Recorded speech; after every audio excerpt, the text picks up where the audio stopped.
Hello and welcome to 25 Cents, a video game podcast. I'm Chris.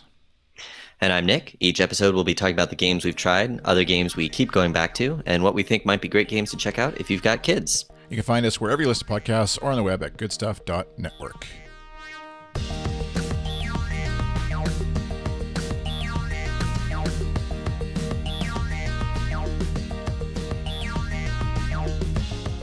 I think that was like perfect. How did that? I timed it perfectly. It was at the right volume.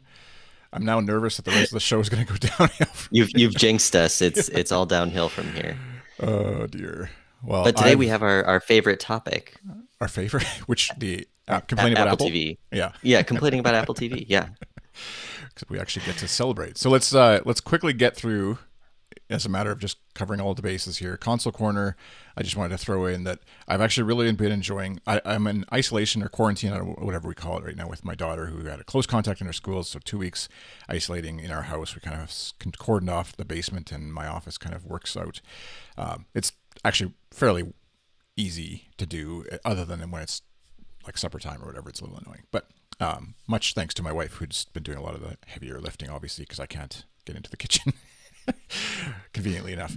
But anyways, so evenings are like me spent in the basement, her upstairs, both of us sort of doing different not live streaming, different streaming activities or games or whatever. And so I've been enjoying just some chill Fortnite vibe. And the someone asked me on Twitter about how it's been going or something, and I said that it actually, for me, Fortnite became a lot more fun, not surprisingly, but also got better at it when I kind of relaxed and just sat and enjoyed it, rather than like freaking out I freak out still. Like last night or the other night, I had it was down to 3 people, and you can feel my heart racing a little bit. Like it's a little more intense then, but the rest of the game is kind of like you die, you start over again, you get to fly into the island and just have a bit of fun with it. And it's been kind of a nice chill game to play in solo matches, because then I'm not letting my team down, and I can just wander around as I see fit. So that's my little bit of playing the game for fun and not just the competition aspect. Yeah, not worrying about if I'm like dying right away because some 12-year-old who's been playing for 16 hours today alone quickly sniping. Yeah, I don't think you have much chance against the 10,000 hour player or whatever. No, exactly. The matchmaking has gotten really a lot better. If anybody out there ever tried and was like overwhelmed with how bad they were doing, I don't think I've gotten that much better. I think the matchmaking has gotten a lot better. So I'm paired with people on par now, rather than like, which makes the game way more fun, obviously. And it's such a simple mechanic of spending time in matchmaking code, obviously, for them, where they don't actually have to improve the game all that much, although it has gotten better, and it's still a beautiful, fun game to look at. But anyways, over into PC corner, you tried Mass Effect, or you're wanting to try? No, just enjoying vicariously, as a lot of my friends who were big fans of the original release are digging into Legendary Edition, and posting about it. I had played, kind of maybe like the first half or so of Mass Effect, the first one, on Steam, but just never ended up finishing it. Not that it didn't grab me. I just think I was playing other games. It might have been still when I was playing a lot of Warcraft, or just got busy with life. But yeah, I mean, it looks like quite the impressive remaster. That it's running on a completely new engine and updated graphics. I've seen a few people say the remaster graphics look a little weird, but the story is what everyone loved, and some people are playing it through with different choices because it's that style of BioWare RPG. It's tempting, but yeah, I don't have a platform I can play it on. And I doubt the 4K version is coming to Switch, right? No, definitely not anytime soon, though. That's for sure. Maybe Switch Pro. That every like month and a half or so, I see someone like trending on Twitter is like Switch Pro, or whatever. And like, I mean, eventually I'm sure they'll do something, but probably not in time to enjoy Mass Effect Legendary Edition anyway. I don't think Nintendo has to do something, right? I mean, where they are in the console space. It is a weird. Yeah. Go ahead. Oh, just been enjoying, seeing other people really enjoy a favorite game when it comes back in remastered form. And are you watching Twitch streams and stuff, or just like hearing about, like talking with them about it or whatever? Mostly just kind of seeing people talk about it, post their memes and screenshots of their game progress. Yeah. That's a fun one. I that's a series I never played, but yeah, it's hard not to get sucked into wanting to play them, just based on the conversations going on around it. That's for Yeah, sure. it's got that kind of epic sci-fi story that appeals to me. I think really the only BioWare game I've played all the way through was the original Knights of the Old Republic, Mm, and I had the Mac port of that. interesting. Yeah, I played Knights of the Old Republic. There's one on Xbox Game Pass. I know I saw that. It's just like there's again a recurring theme. Besides complaining about Apple, is me complaining about the so many choices of what to play. Just too many games. There's too Too many much games. entertainment.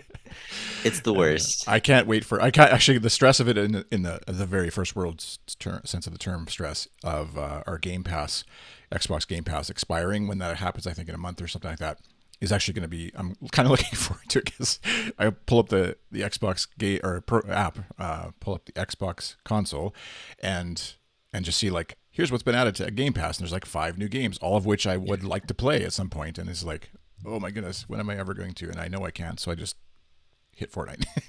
But anyways, moving on to more places to play games that, besides that and other things, are much anticipated and or complained about.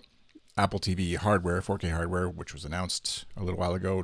They shipped here a little earlier than they were talking about it shipping. Anyways, it seemed to be so good on them for getting it out and under promising and over delivering. Yeah, that's Yes. the one. So we both got them on Friday, Saturday, right? Yours came over the weekend. Yeah, I think you got yours Friday morning. Mine arrived Friday evening. We were in the middle of movie night when the UPS drop came by, and we paused Coco and grabbed it and wired it up and logged into Disney Plus and resumed where we left off. That's some To hardcore. to to just really get the brand new experience. We did not take any unboxing videos. I think you included a photo of yours in the show notes. Yeah. Yeah, so you didn't? Did you like you stopped the family? You're like, we're doing this for the podcast. We have to review. I think my wife was more excited Oh, it's about just getting it all set up, yeah, and she's probably I play more games, but she probably streams more content, especially just like in our kind of evening entertainment hours. right. So I think she'll be a primary user for sure.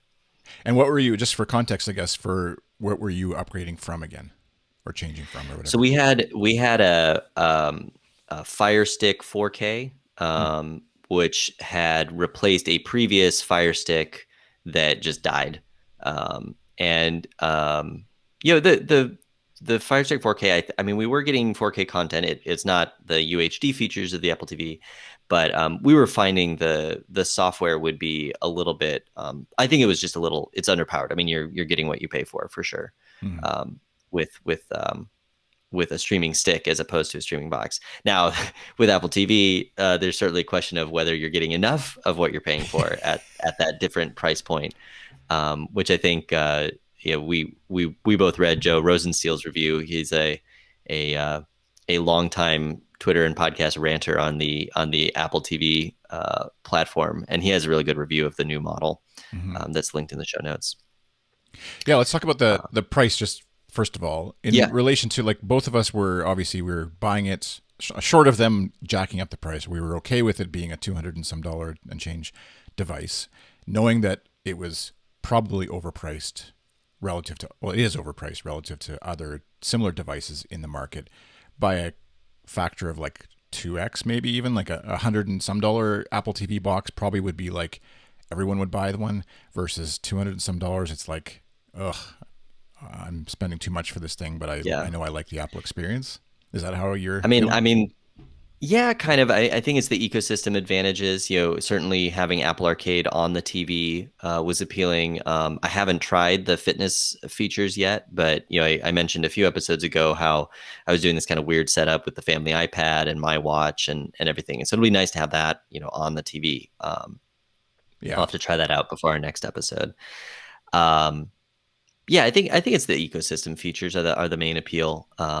And then yeah, like I said, uh, it feels like we're getting a little bit better image quality and consistency, and in fact, even with our stick, so it's plugged into the same HDMI port. I don't know if the issue was our cable, or I guess there was no cable with the stick because it goes straight into Right the in. TV. Yeah.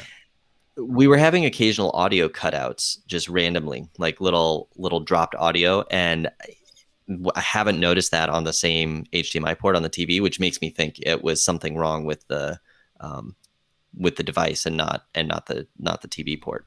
So we'll keep an eye on that as well. Um, So then, in terms of the actual setup, let's talk just a bit about that. And we'll get to the remote too in a bit here. But the setting up the Apple TV, I guess, again, it's hard to compare because neither of us had a previous device. I know from using an Apple TV, the previous 4K one with my parents, it's a very similar setup experience. I don't think it's all that different in terms of just getting it up out of the box. The additional thing that I noticed was the ability to, like, for HDMI cable and port checking, kind of like what you were referring to, but it was a pretty sweet setup to, like, look, asking me to check for HDR support, and just the initial setup of the device that way felt very smart and taking care of a lot of things that I didn't have to worry about necessarily. The one thing that doesn't work, at least in Canada here, is like the initial setup of using a TV provider, single login, let's say, which we do have support for that, like all the various apps you can log in with your TV provider, but Apple doesn't seem to have a way to connect to all of those, so you can just do it at once. I remember Interesting. hearing about that from some reviewers, how it was nice how you could just log in once and it would just put your user and password or whatever for all of them all at once. So I had to go through manually, like configuring them each one at a time using a little keyboard. But once that was done, it was done. So how was your initial setup? Yeah, it's interesting. So the initial setup. So we made my wife the primary user. So it went through her Apple ID and phone, and most of the setup was through her phone. I don't remember seeing a prompt for TV provider, but we don't currently have a TV service. We just are internet only cord cutters, I guess. Um, and then a little bit later, I added my user to the TV, and so that was pretty easy. You hold down the TV button, and a little user popover comes up, and you can add a user there or in settings. And then I went through the setup on my phone to just get my Apple ID and Game Center sorted. Um, the logging into individual apps we still had to do, and each of them kind of do it a different way, right? Like the Disney Plus app will talk to another Disney Plus app on your local network. I think the YouTube app tries to do something similar. The Hulu app wants to do a code, at like hulu.com/activate. So they all have their different processes, Mm-hmm. but it was pretty quick to get all of our streaming stuff reconnected. And like you had alluded to, we did not have a previous tvOS device to migrate from. We had, I think I had mentioned a while back, we had a pre-tvOS Apple TV way back, and that would have been the era where you just kind of like logged into your iTunes account, and there were some Apple approved apps on there, but no App Store.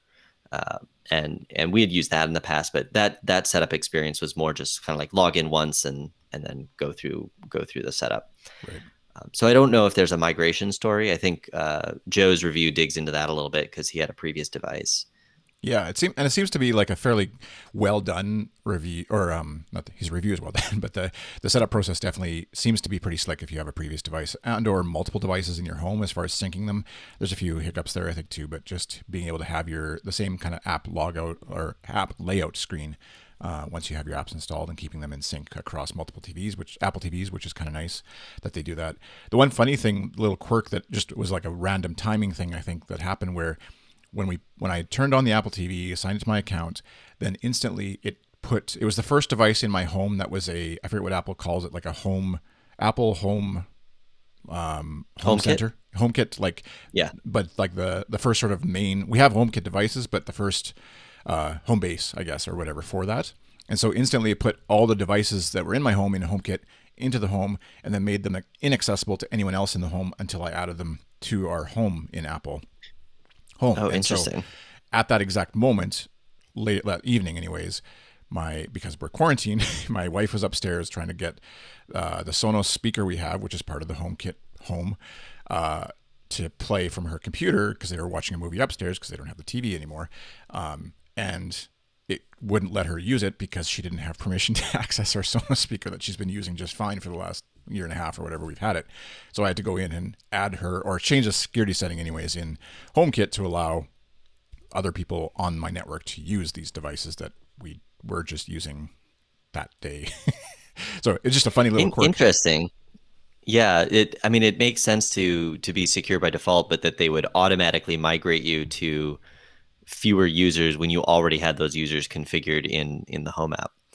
Yeah, Um, it was. I mean, yeah, it was just a funny random happenstance of things that I probably would have like later that day or the next day. I would have been playing with the home app anyways, just messing around with the new settings or whatever, and realized okay, I need to allow people to stream to this device, etc. But just happened to be well, the pizza's getting cold yeah. and whatever. Yeah, I haven't looked into any. We don't have any Thread devices or HomeKit devices right now. I haven't really looked into any. I did look at there was a little like temperature weather mini sensor Mm. that's uses Thread that I was looking at. Oh, maybe I would put that up on the roof deck. But at the same time, I could just walk up there and see how it feels to see if it's time to be outside, right? Or any number Um, of weather but apps that you have on your. yeah, exactly. Um, Although I will say weather apps are not terribly reliable in Seattle because we have such hyper local Oh uh, yeah, that's rain true. effects, just because the way the hills and water work. But um, most of the time, it's especially with the sort of dark sky powered stuff, it seems to be pretty accurate. Yeah. But yeah, I think that would be a tempting home one, or if I could somehow set up a Z-Wave bridge for the one power shade that is on the high window. Right. I could see running that through the Apple TV. Yeah. But at the same time, I'm not all in on home automation. Yeah, it's going to all get messy again and then settle out again. I think is sort of where we're headed with the threading thing, and some devices are going to get left behind. And yeah, I don't want to be buying stuff that's just hopefully will work, but you don't want to have to replace that next year or something. One random thing just with HDMI ports that you mentioned, ever since I've plugged in the Apple TV, the and I switched around some HDMI ports because on my TV, just HDMI 2 and 3 are the ones that support HDR, I think, and a few other features. And so the switch went to HDMI 1 because it doesn't have any sort of fancy graphics. And so Xbox and Hmm. Apple TV are on HDMI 2 and 3. But anyway, so ever since then, my TV has been randomly rebooting and restarting itself, like maybe once a day kind of thing. And obviously, it's most frustrating if it happens as you're about to sit down and watch a movie or hockey game or something like that.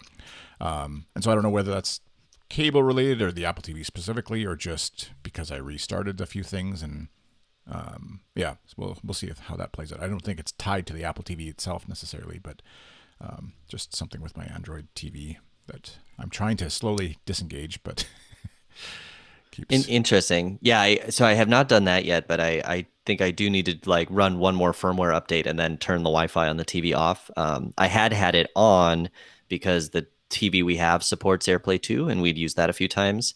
But now that we have the Apple TV itself, I'd rather AirPlay via that.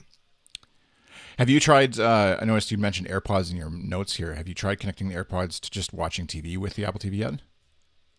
I have not. Yeah, so there's a couple of things I need to try. So it's AirPods, fitness, some AirPlay stuff. What I noticed was I was using my AirPods on my phone, and when I was checking that they were connected, I can see like our speaker, my AirPods, and then our AirPlay TV, and then now I can see the Apple TV. But under that, it was actually telling me the TV show that my wife was streaming at the time on the Apple TV. Yeah. So that because AirPlay, I guess, as a protocol, tells you what's currently playing. So that was kind of funny. Yeah. That I could see that being in a different part of the house. Um, That would actually come in handy right now because both my wife and I are finding as we're quarantined and separated, sleeping in the same house but in different rooms, how much we rely on each other to go to bed at a decent time. And so we're like at oh, 11 so you've got some o'clock. bad habits. Yeah. 11 o'clock, we're both like, good night. Yeah, good night. And I could see, if I could see her, like, actually, she's still watching Strangers on Netflix or whatever, some murder show. And she can see that I'm still playing Fortnite or whatever. A little bit of more accountability is what we need. She unfortunately has because we have a security, like a Nest camera in our basement. And so she can actually turn that on and see, hey, you're actually not in bed.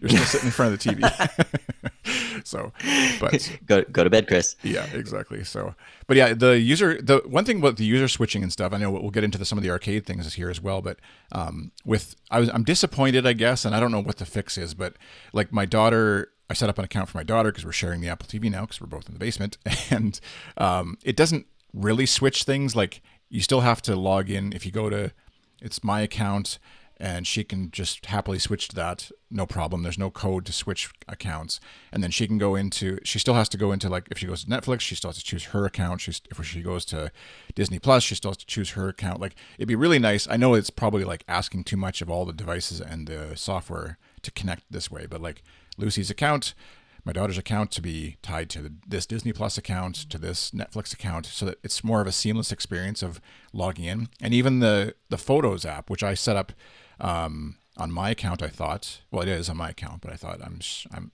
adding my photos stream, iCloud Photos, to the Apple TV to my account. But then she goes to her on her account and goes to Photos, and it's still my photo stream there, as far as what we've been playing with so far, anyways, which felt a little disappointing. But then Apple Music does switch. Like, the user is her user account. There's no, my playlists aren't there. It's her playlists. And so I've been showing her how to like switch to her user account when she wants to just use the TV to play music, watch. It's kind of nice having like the lyrics for songs, usually, as long as depends what they're listening to. But Yeah. And there is parental controls for some of that, anyways, where you can allow what different user accounts can do. But it's definitely not the seamless experience that even just on iOS to Mac, where you have screen time and that kind of stuff is kind of like synced, and users and stuff like that is done well. The Apple TV experience is a little lacking in that regard. And it feels like there's a lot more possibility for stumbling onto watching something that you don't really want them watching, versus, I mean, I guess, yeah, the internet is obviously what it is on a phone too. But anyways, just, Yeah, it's a good point. And I think it is kind of like, it's like an integration question, right? Because each of the different streaming platforms doesn't really have an incentive to tie into a particular device's account management system. So I have noticed, I think it's in the TV app, Disney Plus is properly integrated. So like if I'm my user on TV, I see my recently played stuff in Disney Plus. I've noticed that on my phone too, because my phone, I'll get like the Disney Plus app will send me a notification that the new episode is available, and the Apple TV app will send me a notification that a Disney Plus specific episode is available. yeah, That I've been watching. So there's obviously some streaming platforms can choose to integrate. If I remember right, I think like Netflix is completely not integrating, but I think most of the streaming platforms, because they want their common brand experience across all the platforms they're on, they basically just treat the app as like a container for the thing that Netflix looks like, whether it's on Xbox or the browser or tvOS or Fire Stick or whatever. They want that common experience. But then at the same time, that's where you get the really jarring stuff where, like, you know, Microsoft Office apps look kind of the same between Windows and Mac, but then they don't look like a Mac app, right? yeah, So you run into that. And I think Apple is trying to say like, hey, you know, the TV app is like the dashboard for everything, but then, you know, that means those individual streaming platforms can't push all of their stuff onto you. yeah, And you know, I think we were frustrated the other day. My wife does not like zombies. I'm not a big fan either. But like the Netflix splash screen, even after we thumbs it down, disliked it, whatever the verb is, yeah. keeps wanting to promote the Army of the Dead movie that just Oh came yeah, out. And it's like it's one of their big movies. It's like, so they're pushing it hard. But yeah, it's like the main banner, and it auto plays the trailer, and it's like, no, we don't want zombies. Just give us a zombie setting. No zombies, right? yeah, Um, and I think that is actually going back to Fire Stick versus Apple TV, is we are looking forward to the sort of the home screen having a little bit less content push, which is, you know, I think part of the Amazon Fire business model was there was more of a paid placement thing going on, and new content was showing up, and we chose not to do a lockdown profile because it was too annoying to switch. Whereas it seems like the Apple TV home screen is generally not going to have like a bunch of banners for like a pay-per-view boxing fight or a zombie movie or whatever, which is better for when the 7-year-old pops into the living room when the TV's on. Yeah. Yeah, they might eventually have like banners for upgrading your iCloud account or something. I could see Apple slipping in some Yes, dumb marketing. Like, hey, the new iPhone's available. You have an iPhone 12. Just FYI, right. just a Or friendly reminder. I would imagine, if we did not have like Apple Arcade or Apple One all enabled on our accounts already, I would imagine the new onboarding experience would be happy to let us know that Yeah, we have the 3 months free trial available or whatever to yeah, goose those services numbers. exactly. Yeah. The one odd thing, and then let's dive into Arcade just because it seems more applicable for a show called Arcade here, 25th Arcade. But the weird sort of disconnect of notifications too, where last night I was noticing because I watched the Winnipeg Jets hockey team. They're in the playoffs, big series, and it happened to go into overtime, and then it went to double overtime, and then it went to triple overtime. So a third overtime. Each time it went into overtime, it was about to go into overtime. And at the end of the third period, notification came to my phone and on the Apple TV that as I'm sitting there watching it on the Apple TV in the app that it's telling me I should go watch, that the game is about to go into overtime. And then again, each time the period would end, Yeah. hey, you should go watch this. And it's like, it just feels really jarring sometimes that this really super smart algorithmically driven thing is completely unaware that I'm sitting there watching on the device. And even if like, I don't really want this kind of like connection, but like in a sort of like it kind of gives me hope, I guess, it's not as mind control. They're not watching me as much as I think they are kind of idea, because they're that unaware. Even like the phone is not listening to me watching hockey or whatever, Right. as I'm using the phone to tweet out dumb things about the hockey game or whatever. And so there's a bit of hope in that sense, I guess, but also it feels really dumb that I'm like watching the Sportsnet app hockey game that the Apple TV is telling me I should go watch. And I don't understand where that is happening or why. It feels like that's where Apple's trying to be a little too smart about what's going on. Like, hey, we know you like hockey and you said you like the Jets, so go watch this, and we're not going to worry about, or Sportsnet isn't letting us know what you're watching, maybe, as the other way, how that might be working. But anyway. Yeah, I mean it's I think you can kind of see all the pieces are there, like there's handoff across devices, but the apps have to support it. There's context of what are you watching, but that would have to be sending some signal somewhere to cross-reference all those decisions. And there's probably, I mean, I can imagine there's a lot of different business factors as well, right? Like sending you that push notification is like marketing signs off and says, hey, anytime someone's interested in this like broad category, we'll send them a notification. But that's not hooked up to the live tracking of where did you leave off in some stream, and Yeah. integrating all those things. I mean, like you said, it is probably a privacy nightmare, but it would be an engineering challenge too, I would imagine, just getting all of those systems to talk to each other at the same time.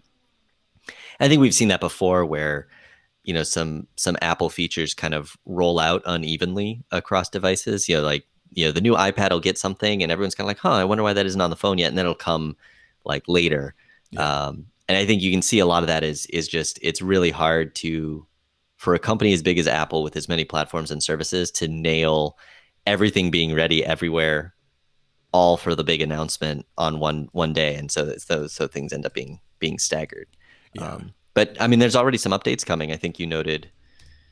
Yeah, the tvOS 14.6 is out, which over the weekend here, and I mean, there's nothing new for us right now where in terms of actual usability, but spatial audio, lossless audio support it's laid the groundwork for that, so that eventually, if you have you tried that yet with, I just got AirPods Pro as a gift here, and so I tried it with my phone watching, I think this was after our last recording, but I was watching Mythic Quest on Apple TV, and with the spatial audio thing, I think this is the right, I'm connecting the right terminology and features, but basically as I turn my head away from my phone, it kind of like the audio still centers as if it's coming from my phone, even if I turn my head to the left or the right, like the voices, it's kind of like a stereo-ish surround sound effect, but just in my two headphones and just related to my phone specifically, like the hardware of my phone. It's not like as the people in the show, there's still the left, right, surround or whatever of whatever the audio sound designer in the show did, but then the Apple phone Right. hardware kind of adds on to that and says, hey, you're looking to the left and your phone's to the right. Well, let's make it feel like the phone is still over there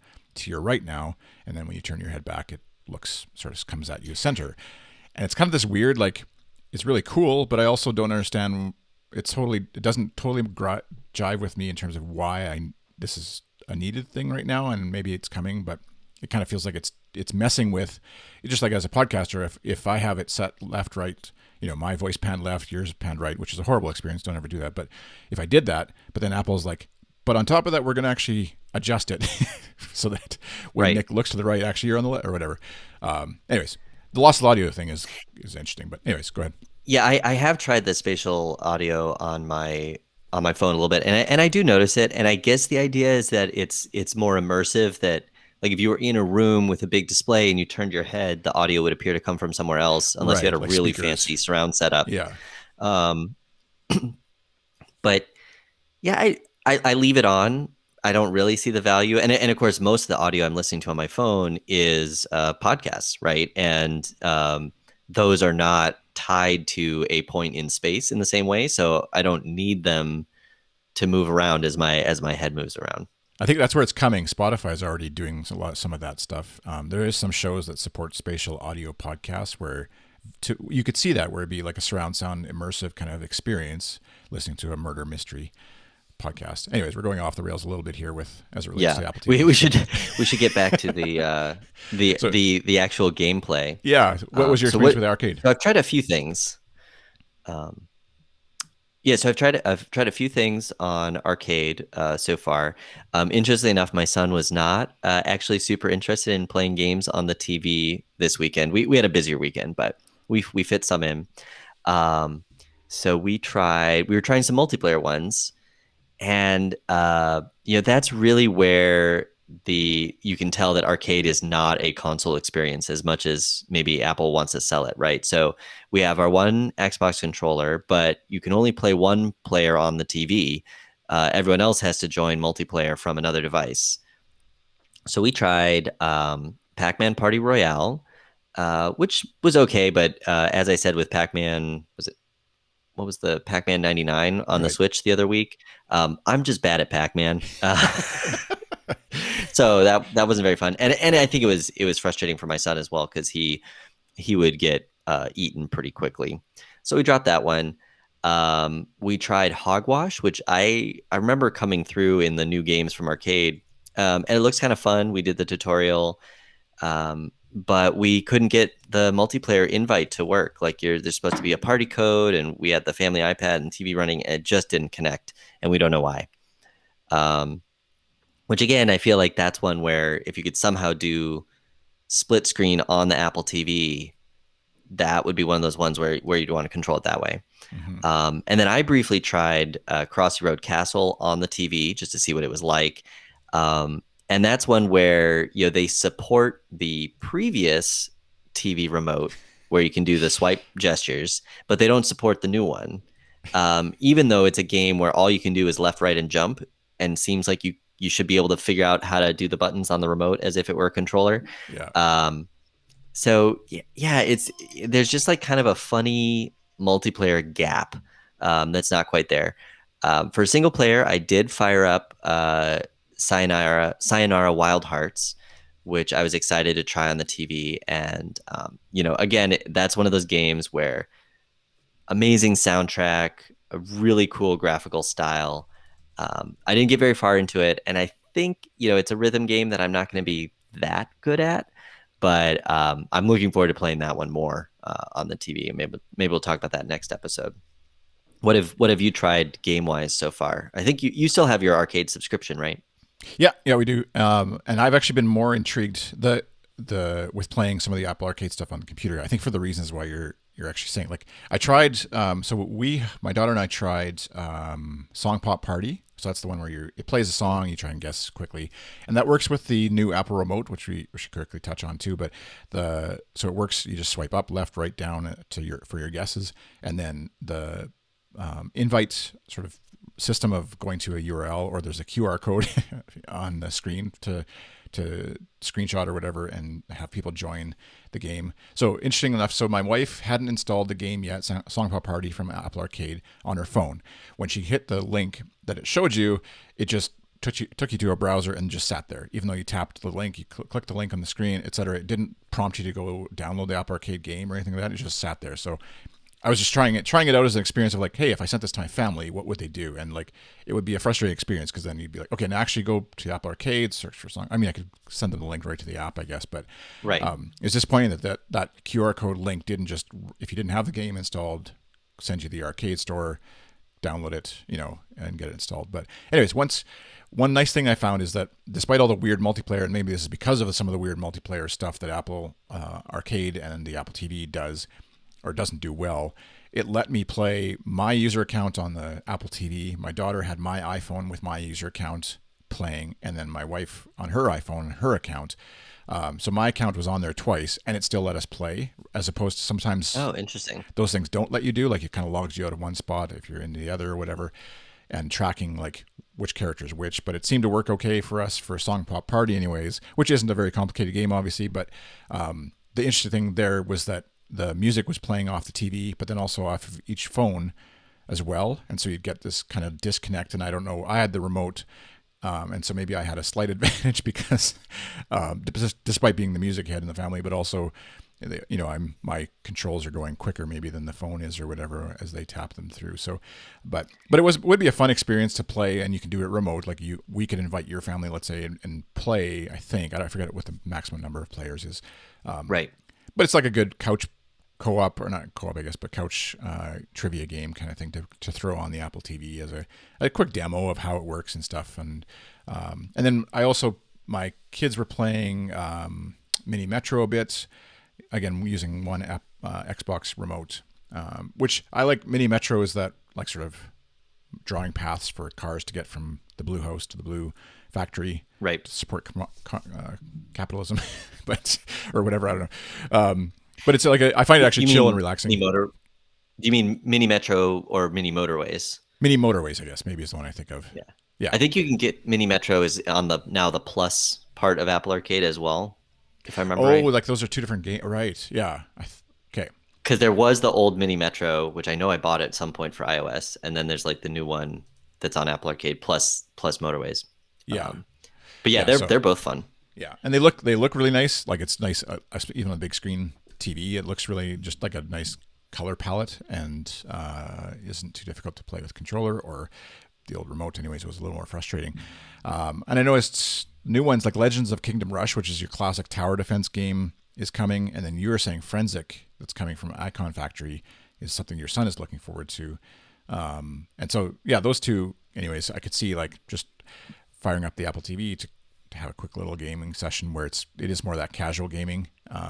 But yeah, the one issue I have, and this again, file this under very first world problems, is if I have my Xbox controller synced to my computer, then I have to resync it to the Apple TV when I go down there, or if I sync it to the Xbox that I want to use it on to die at Fortnite quickly, or my phone. Like there is this like weird, I almost wish there was like a little cable you could connect quickly to my phone or my computer, like a USB cable or whatever, or to the Apple TV even. I'm just like, hey, now I'm going to use this here, and just quickly do that rather than dive in through settings and whatever to as you move a controller around the various devices, which is again a very first world thing to complain about. But right. Or even just if you open an arcade game and it knows you're using the newest remote, so the only thing it can support is a controller, and you've previously paired a controller, it's going to say like, hey, I'm going to try talking to this controller, and just or maybe even more like the AirPods type experience. I don't know if they could do that without the special chips. That I imagine it still has to be a pretty manual Bluetooth process, but yeah, I think you can kind of see there's still some rough edges around the game experience on the TV, especially if you're using your controller on other devices sometimes. But yeah, I think the only other thing we ran into was, and I guess this is an issue where the developer has to opt into it, but both Hogwash and Sayonara Wild Hearts said they wouldn't support user switching. So even though I was under my TV profile, it was using my wife's game center. Right. Right. So like had I previously started those games on another device, I wouldn't have been able to resume on the TV unless I was the primary game center profile. Right. And so that's an interesting one because I feel like that was kind of the Apple Arcade promise that mostly holds across all games, which is that at the very least, no matter which of the four platforms you play on, your game state goes everywhere. And so that is it seems to be not the case unless the developers have done certain things to enable that user switching on tvOS. Yeah, and there is. I don't have a lot of. I'm not optimistic, I guess I'll say, in terms of Apple's ability and desire to do the gaming stuff well. I like the Apple Arcade push is great, and I think it's a really interesting space for them to be in, and makes the whole Apple One bundle that much more attractive, I think, as part of it. Even if you don't ever actually play any Apple Arcade games, it's just kind of like an enticing little carrot to draw you into the whole bundle. Just because even not to go too far down this path, but the hearing some of the reports of the Apple versus Epic, which owns Fortnite, lawsuits thing that's going on there, and just some of the conversations, all the App Store stuff, that they're having around what they think of gaming and what gaming means, and it feels like much like the photos experience, where it's like, does anyone at Apple actually have a family that they share photos with? Because it feels like this was designed as if everyone is just like with one partner. They never separate from that partner, and they never have kids who also want to access the photos, or their spouse never actually wants to access the photos. The arcade experience feels very much like what Apple's vision of what they think people do with gaming on platforms versus going to what they actually do, like buying a Switch and just playing that, or an Xbox. Is almost like they developed it in a tunnel without any experience of actual gaming platforms to learn from, and then also discard various ways that things are done and improving on that experience the way Apple does with the computer hardware or the computer software. The arcade video game stuff is very much like an afterthought, pushed to the side, kind of siloed development, it feels like, and then marketed as if my hope is that it's my hope is that it's still in the early phases. I'll be curious to see what is announced at WWDC for the future of tvOS 15, presumably this year, around some of this multiplayer stuff and getting all the services integrated and what might happen there, because it seems like that's where some of the gap is it's a little bit on Apple's back end, and it's a little bit on the integration with developers. It is so like, as an aside, I need to run to school pickup in a couple minutes, so we should wrap up. All right. Let's let me just quickly scan through here. Okay, well, let's just wrap up. Yeah. So in wrapping up, I guess you had mentioned returning games. You had the quote here, I love Wonderbox. Just quickly. Yeah, so my son is still really loving Wonderbox. I think he's just kind of, it's such a toy box. He's just kind of playing around with it. You know, he's not making like levels like you might do in like a Mario Maker, but he's just having fun. So that's been a game that he's been going back to when he has screen time. I've still been playing my way through Simon's Cat slowly. It's just a relaxing puzzle game. You play a couple levels for a few minutes and then set it aside. They added some new gnome hunt feature where you can replay certain levels to find the garden gnomes. So I think it's one of those examples of an Apple Arcade game where they're trying to get you to stay in the game, right? To keep coming back, even if you've already finished it. And then finally, my friends over on A Starting Point had Professor John Harney of the History Respawned podcast talking about the Oregon Trail game for Apple Arcade and some of the historical aspects of that. So I thought that was a pretty interesting episode to check out. That's one actually I want to try on the Apple TV with the kids, and even like maybe see if we can do it collaboratively, I guess, because it's not a multiplayer game, I don't think, but just to try it out together and make the decision. One person controlling it, obviously, but working through it together and experience. Yeah, I think that'd be a great game to do on the TV, because it's when you get to the do we ford the river or pay for the ferry, everyone can kind of argue together in the room, and then one person hits the button. Yeah, exactly. Which will still have fights about who gets to push the button, but who gets to hit the button, right? But anyways, well, let's wrap up for now. We want to thank you all for listening to this episode, a little longer one as we reviewed the Apple TV, and so we'll continue with that and see what our experiences are like. We didn't even talk about the remote actually and all of that, but I still think it's very easy to get lost in the couch. I lost it already for a brief period. Yes. And but yeah, we'll cover that and more on future episodes. So thank you for listening to 25 Cents, our video game podcast. You can find me on Twitter at iChris. And you can find me on Twitter and almost everywhere else as Ultra Nerd. That's NURD. And you can find 25 Cents wherever you listen to podcasts. Be sure to check out the Good Stuff Patreon, patreon.com/goodstuff. Support the show, join the Discord, and make sure to leave us a review, thumbs up, whatever, wherever you happen to listen to podcasts, and tell your friends about it. Thanks. Bye. Bye.